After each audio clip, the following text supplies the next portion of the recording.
Hey, muy buenos inversores, bienvenidos a un vídeo más. En el día de hoy veremos el análisis semanal del 21 de febrero en el que veremos nuestros earnings, nuestros tres índices americanos y las acciones más importantes cotizadas en Wall Street.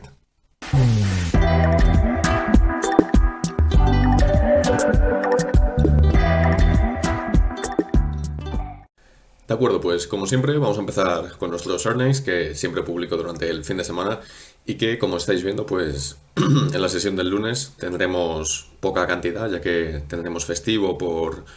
el Día del Presidente en Estados Unidos. Sí que tendremos a lo que sería digamos al cerrar el mercado, aunque no tengamos mercado. Y bueno, como veis no son empresas tremendamente grandes. Si ya pasamos al martes y todos los demás días, sí que podemos ver empresas un poquito más conocidas y más importantes, como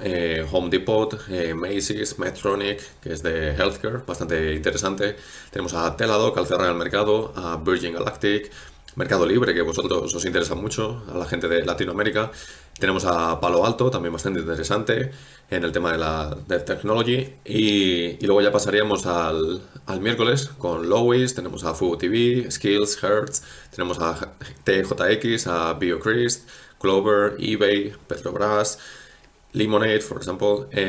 Booking. Luego el jueves tenemos a Alibaba, tenemos a Moderna, tenemos a Nikola, que es un poquito, pues eso, un poquito de especulación, si, no sé si estaréis alguno en ella. Tenemos a Block, tenemos a Coinbase, tenemos a Etsy, Beyond Meat, Opendoor, Zscaler, Rocket Companies, Intuit, que a mí me interesa también bastante. Y el viernes tendremos ya a Footlocker. A Footlocker, perdón. Entonces, como ya dije en mi tweet, lo que tendremos es bastante peso en las acciones cíclicas. Tenemos pues eso a Home Depot, tenemos a Lowe's, tenemos a Alibaba, tenemos mucho peso de sector cíclico y que nos darán una buena visión sobre cómo está yendo el consumismo, digamos, para este tipo de empresas y en general para la economía y cómo lo ven durante todo este año 2022. En ese sentido, nos será bastante interesante. Sí que si pasamos ahora a nuestros gráficos con nuestros índices, si nosotros nos fijamos, pues el final de semana fue nuevamente bastante malo. Tuvimos la sesión del jueves, la peor de todas, el menos 1,78 en el Dow Jones, y que ahora mismo pues llegamos a tocar prácticamente este soporte en los 33.900, 34.000 puntos básicamente, ¿no? En el Dow Jones. Y durante esta semana me esperaría un poquito más como la semana pasada. Los earnings cada vez van teniendo menos peso en el mercado global, en el S&P, en todos estos índices, porque al fin y al cabo ya son empresas, aunque sean bastante grandes, un poquito más pequeñas en comparación a las Big Tech, a los grandes bancos, etcétera. Entonces, en este sentido, nosotros durante esta semana seguiremos teniendo bastante peso con las noticias que vayamos teniendo, sobre todo de cara a la geopolítica, la tensión que tenemos entre Rusia y Ucrania. En cuanto a temas macro, ahora mismo esta semana la vamos a tener bastante tranquila. Luego ya cuando empecemos marzo, la semana que viene, pues ya empezaremos con la dinámica un poquito diferente porque tendremos el mes que viene la reunión de la Fed, tendremos evidentemente datos de inflación, tanto al productor como al consumidor y evidentemente pues se espera ya también una subida de tipos de interés que veremos a ver al final si es del 0,25, del 0,5 o de qué manera.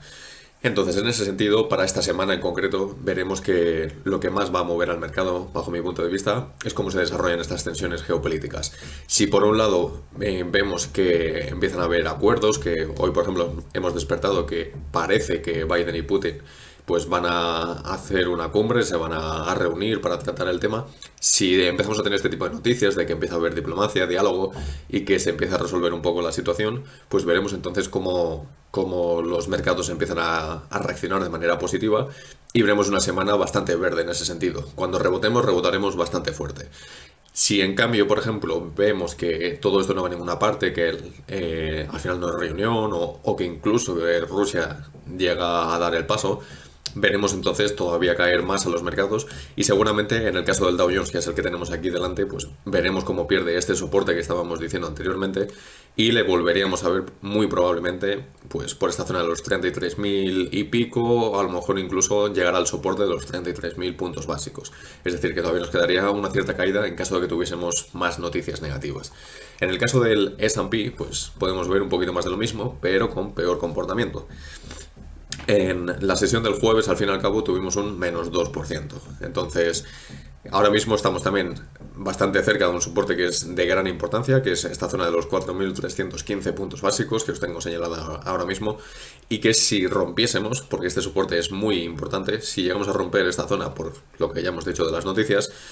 lo más seguro es que nos fuésemos ya a esta zona de los 4.200, 4.100 y pico. Y esto ya sería entrar en una corrección bastante más importante para el S&P, que al fin y al cabo no ha corregido tanto como otros índices, como pueden ser pues el Nasdaq, por ejemplo, ¿no? Que como veis en el gráfico, pues es el que peor lo está pasando, que es el que ya sabíamos que peor lo iba a pasar en este tipo de escenarios, no con el de Rusia, pero sí con el de la inflación, con los tipos de interés, etcétera. Es el que va a pagar los platos rotos al fin y al cabo, porque es el que más sobrevaluado estaba, y en este sentido pues lo estamos viendo perfectamente en todos estos gráficos. En el caso del Nasdaq pues podemos ver un poquito más de lo mismo. Si nos fijamos, tenemos este soporte aquí donde estamos ahora mismo, en los 14.000 puntos. Si queremos apurar un poco, pues a la zona de los 13.900, pero que al fin y al cabo, si nosotros perdiésemos esta zona, entraríamos ya en esta consolidación que tuvimos a principios del año 2021, de febrero hasta mayo aproximadamente, y entraríamos en una dinámica de los 13.500 con mínimos en los 12.000 y muchos, pero ahí me costaría ya un poquito más verlo. No me extrañaría, pero sí que me costaría verlo más durante las próximas semanas. Para esta semana, como digo, o bien tenemos un poquito más de caídas porque las noticias en cuanto a las tensiones no nos acompañen o porque surja algo nuevo de repente, o en cambio si vemos que empezamos a encontrar puntos en común con estos países y que parece que la situación se pueda empezar a resolver un poco, pues podríamos ver un rebote bastante fuerte en el Nasdaq durante esta semana y que la volviésemos otra vez a ver pues prácticamente casi en la zona de los 15.000 puntos básicos. De acuerdo, pues hoy en cuanto a nuestras acciones, me gustaría empezar un poco por cómo está afectando toda esta situación que decíamos, pues geopolítica, a acciones en concreto. Ya lo hemos visto en los índices, ahora quiero ver acciones en concreto y vamos a empezar viendo a Lockheed Martin, que evidentemente desde que tuvimos estos mínimos cuando los earnings de octubre, que no fueron bastante buenos, la acción ha recuperado muchísimo y desde que nosotros hemos tenido noticias sobre estas tensiones geopolíticas que fueron ya las primeras a finales de diciembre, perdón, que es precisamente este rally que empezó aquí, podemos ver cómo Lockheed Martin pues, se ha comportado de una manera bastante buena. Veníamos pues eso, de esta configuración bastante extensa, de unos mínimos y unos máximos bastante distanciados y que de momento seguimos en ellos y que parece que ahora mismo hemos tocado esa resistencia y que no hemos sido capaces de romperlo, igual que ya vimos en el gráfico pasado. Evidentemente, empresas como Lockheed Martin, como Raytheon Technologies, como Lee Harris, podemos tener pues unos comportamientos bastante buenos porque al fin y al cabo se dedican al armamento militar y podemos ver cómo se pueden llegar a beneficiar de todo esto en caso de que estallase una guerra. Evidentemente es triste decirlo, pero son empresas que se podrían beneficiar de la guerra y que se podrían beneficiar de toda esta situación. En este sentido, también tenemos que tener en cuenta que hoy hemos despertado con noticias de que China, por parte del gobierno de Pekín, ha habido sanciones económicas tanto a esta empresa como a Raytheon Technologies por venta de armamento a Taiwán. Ya sabemos las tensiones también que tenemos ahí, es otro tema aparte, pero ha habido ciertas sanciones económicas para estas dos empresas, aunque no he sabido ver, no he visto todavía la cifra en concreto que le van a imponer como multa a todas estas empresas. Entonces, en ese sentido, como ya sabéis, pues estas empresas se ven súper beneficiadas, pero ahora mismo si nosotros entramos, ahora ya habéis visto que se ha revalorizado bastante, si nosotros viésemos que empezamos a encontrar puntos en común, que la situación no va a ir a ningún sitio, muy probablemente estas compañías lo que van a hacer es empezar a corregir un poco y probablemente seguir en esta dinámica que vemos aquí. Si nos fijamos pues en Raytheon podemos ver un poquito más de lo mismo, solo que esta configuración que tiene es menos exagerada que la de Lockheed Martin, al fin y al cabo. Ahora mismo estamos ya prácticamente en niveles pre-pandemia, estamos superando esos niveles y si continuamos, pues ya digo, con noticias de que la situación va a mejorar, pues la podríamos ver perfectamente pasar de los $93 que estamos actualmente, pues bajar como mínimo a los 86, $85. Entonces, en ese sentido, ahora mismo no entraría en este tipo de empresas por el riesgo que nos podría llevar al corto plazo, sobre todo si sois cortoplacistas. A largo plazo son empresas súper sólidas, súper defensivas en este sentido y que no les veo mayor problema. Otro tipo de empresa que se están viendo también un poquito castigada, pues podrían ser las aerolíneas ahora mismo, por el tema de cómo se están comportando las políticas, digamos, en Ucrania. Ahora mismo se están cancelando muchísimos vuelos, están cancelando pues el espacio aéreo, digamos, sobre todo para todas las aerolíneas europeas, pero en parte también puede llegar a afectar a estas aerolíneas americanas si están cotizando aquí pues en Wall Street, ¿no? Al fin y al cabo. Fijaros, por ejemplo, en American Airlines, como desde prácticamente marzo de 2021, o si queremos apurar un poco, hasta junio de 2021, desde entonces lo único que ha hecho es este canal bajista que tenemos, con mínimos decrecientes y máximos decrecientes, porque al fin y al cabo estas empresas, ya lo dije hace unos cuantos vídeos, en unos análisis semanales, son empresas que yo veo de cara al medio plazo. Es decir, en el corto plazo estas empresas todavía no están recuperadas. Estamos en proceso de recuperación. Y si nosotros tenemos ahora, pues cuando llegue la Semana Santa, cuando llegue después el verano, tenemos unos buenos datos, unas buenas vacaciones, quiere decir que estas empresas despegarán bastante durante los próximos meses. Pero como todavía no sabemos cómo estará la situación por entonces, si habrá alguna nueva variante, si habrá nuevas restricciones o lo que vayamos a tener, estas acciones en el corto plazo todavía siguen en una incertidumbre bastante grande y están todavía por debajo, tanto en beneficios netos como en márgenes, en todo con respecto a lo que teníamos antes de toda esta situación. Entonces, evidentemente, no van a recuperar, no van a saltar así de repente y lo van a recuperar todo porque sí, porque ahora mismo no estamos en ese punto. Entonces, estas empresas son para verlas al medio plazo, como ya dije anteriormente. Y más ahora que como estamos cerrando espacios aéreos en Europa, si os fijáis en muchas aerolíneas lo que van a estar es corrigiendo, sobre todo si se dedican al transporte, digamos, más internacional. Con Southwest Airlines pues podemos ver un poquito más de lo mismo, solo que aquí pues tenemos un poquito más de demanda nacional y es un poquito diferente en ese sentido. Entonces, ahora sí, vamos a pasar ya a acciones un poquito más diferentes. Podemos ver, por ejemplo, a Google, que ya la tenemos en los $2.600. Es una empresa que se disparó hasta por encima de los 3.000. Tuvimos máximos históricos incluso en la intrasesión, en el intradía,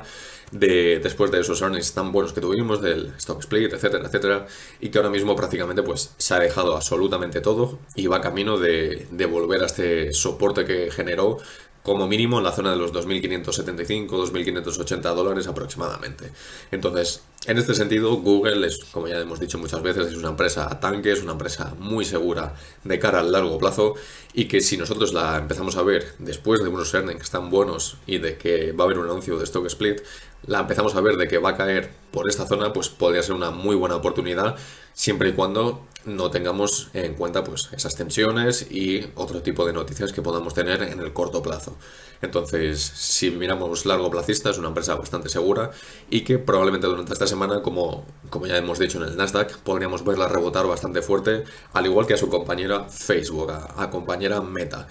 Fijaros que esta línea de tendencia que yo ya había marcado hace bastante tiempo la tiene perforada por completo. Ahora mismo Facebook, Meta, está súper vendida, está sobrevendida. Estamos por debajo del nivel presituación. Entonces, si nosotros vemos a Facebook, por ejemplo, caer por debajo de los $200, que estamos ya a un paso, quiere decir que estaríamos retrocediendo prácticamente 2 o 3 años hacia atrás, cuando los beneficios y los márgenes que tenemos evidentemente son bastante mayores que por entonces.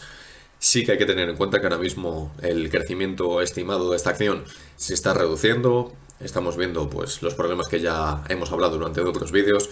y que la podríamos ver perfectamente como sus valuaciones se tienen que contraer, tienen que reducirse para poder justificar el precio de esta acción y que la veamos pues eso durante los próximos meses, durante las próximas semanas, simplemente estar consolidando durante esta zona y que luego ya poco a poco pues empiece a subir al alza.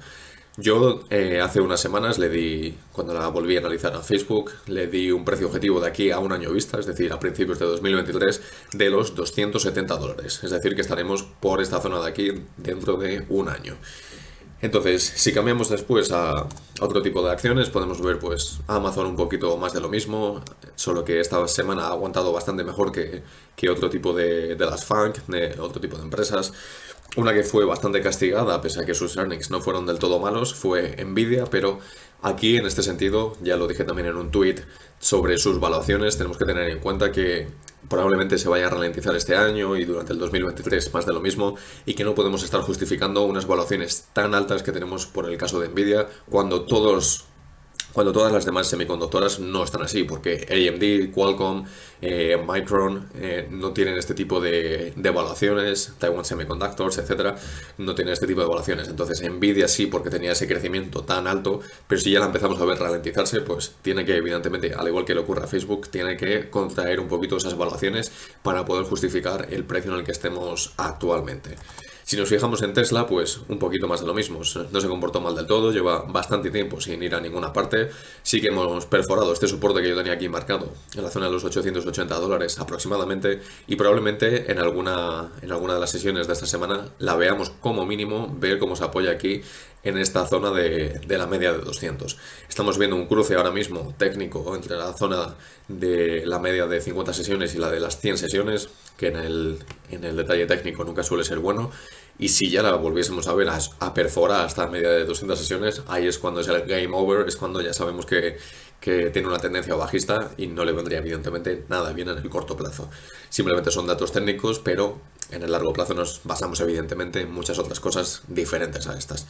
Si nos pasamos pues a las petroleras, por ejemplo, podemos ver a Marathon, pues que durante la semana pasada empezaron a corregir un poquito porque el precio del petróleo sí que se redujo, perdón, un poco durante la semana pasada. Y pues evidentemente las petroleras, las empresas de este tipo, pues hicieron exactamente los mismos movimientos. Si nos pasamos entonces ahora pues a Schlumberger, por ejemplo, que es un poquito más de lo mismo, la habremos visto corregir en menor medida, pero sí que empezó a corregir durante las últimas sesiones ya de la semana pasada. Entonces, en ese sentido, el precio del petróleo cuando está bajando pues va a afectar directamente a todas las empresas. El gas natural pues más de lo mismo, en ese sentido no cambiará absolutamente nada. Si nos pasamos pues a empresas un poquito farmacéuticas, un poquito más defensivas, podemos ver cómo Merck se está empezando a poner nuevamente bastante interesante. Es una empresa que yo, por ejemplo, en el medio plazo la veo también bastante en una posición bastante buena. Es una empresa bastante antigua, con bastantes medicamentos en el mercado a lo largo de todo el mundo, y que, por ejemplo, si la vemos continuar con esta caída, pues yo que sé, que llegue por ejemplo a los $75, o si bajamos de este soporte y bajamos hasta la zona de los 72, $71 ya, en ese sentido me parece una compra muy muy buena. Estamos todavía por debajo de estos niveles de presituación, y que, como ya digo, es una empresa que tiene un crecimiento bastante moderado, pero que es una empresa bastante segura. Entonces, con estas ciclicidades que nosotros tenemos en el gráfico, nos podríamos aprovechar en ese sentido bastante bien. Si nos fijamos, pues la solemos ver también casi siempre a Johnson & Johnson. Como veis, está recuperando esta línea de tendencia que yo ya tenía marcada, que os enseñé la semana pasada, y que ahora mismo, si rompiésemos también esta línea de tendencia y, por ejemplo, nos venimos a la zona de los 158 o incluso $160, empieza a ser ya un punto en el que empezar a abrir posiciones. También es una empresa bastante segura, tiene unos dividendos y una empresa para ver, pues eso, a largo plazo al fin y al cabo. Después, si pasamos un poquito al sector financiero, podemos ver cómo Goldman Sachs empezó también a corregir después de haber cubierto, perdón, todo este gap que tuvimos después de esos earnings, que no fueron bastante buenos, digamos. Y pues si nos fijamos en Morgan Stanley, un poquito más de lo mismo. Ha tenido unas velas nefastas, ahora mismo la volvemos a tener otra vez en la zona de los $95, por debajo de los $100. Pero yo siempre he sostenido que estas empresas ahora mismo están con unas valoraciones que se están adaptando a lo que viene en el futuro. Es decir, si nosotros queremos que se queden en esta consolidación de precios, van a estar así como mínimo durante un año, sin moverse. Es decir, podríamos ver esta consolidación una y otra vez durante un año entero. Si no, si vemos que vuelven a sus valoraciones donde realmente deberían estar en estos momentos, porque durante este año 2022 sus beneficios se van a ver reducidos, entonces, como ya digo, la podemos ver caer un poquito más a esta zona de los 80 y muchos,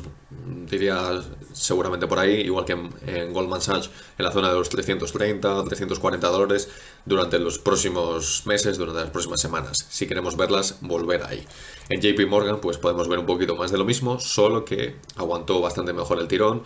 cayó bastante menos, igual que podemos ver pues en el resto de los bancos, ¿no? Podemos ver estas caídas tanto en Bank of America como si nos pasamos a Citigroup, pues ahora mismo estamos en este tipo de gráficos. Los rendimientos de los bonos también se vieron reducidos durante la semana, se mantuvieron por debajo del 2%, que es algo que también eleva a todas estas acciones durante el intradía, porque podemos ver que cuando estos rendimientos de los bonos, los bancos lo hacen bastante bien, mientras que ahora cuando hay más demanda de los rendimientos de los bonos y vemos que están cayendo los de a 10 años por debajo del 2% y nos mantenemos en la zona del 1,90, pues los bancos evidentemente corrigen con todo eso. Si nos fijamos en empresas también bastante defensivas, pues podemos ver a Walmart, que después de los earnings la semana pasada lo está haciendo bien, ha recuperado pues este soporte clave que teníamos aquí en la zona de los $135, que si hubiésemos perdido, pues hubiésemos vuelto aquí a esta zona de consolidación de los 130, 120 y muchos dólares. Si nos fijamos en Costco, que es una acción que yo siempre he sostenido que ahora mismo está sobrevaluada, que ha crecido por demás y que está con unas valuaciones demasiado altas para lo que su negocio es y para lo que su crecimiento es, ahora mismo la tenemos prácticamente plana durante las últimas sesiones, durante las últimas 2 semanas, y no me extrañaría nada que durante las próximas semanas, salvo que el mercado quiera digamos, un aislamiento bastante fuerte en las empresas de defensive, la veamos caer un poquito más y como mínimo pues llegar a esta zona otra vez de los 4,85, 4,80 aproximadamente, como decíamos. Entonces, en ese sentido, pues eso es un poquito la visión que tenemos del mercado para esta semana y que podemos ver. Pues por un lado que tengamos el rebote del Nasdaq si las noticias, como ya decíamos, acompañan. Por otro lado, si no acompañan, veremos cómo las de Consumer Defensive podemos ver cómo se vienen beneficiadas y podemos ver cómo el dinero rota hacia ahí y rota también hacia la renta fija y veríamos cómo estos movimientos en los rendimientos de los bonos afectan también a todo esto. Recordad chequear todos los links que os dejo en la descripción, ahora que ya tenéis disponible mi página web, que es accionespbolsa.com, mi Twitter, que es @accionespbolsa, por si queréis estar al día de todo lo que ocurre en el mercado financiero. Si os ha gustado el vídeo, dadle like, suscribiros al canal activando la campanita y nos vemos en el próximo vídeo.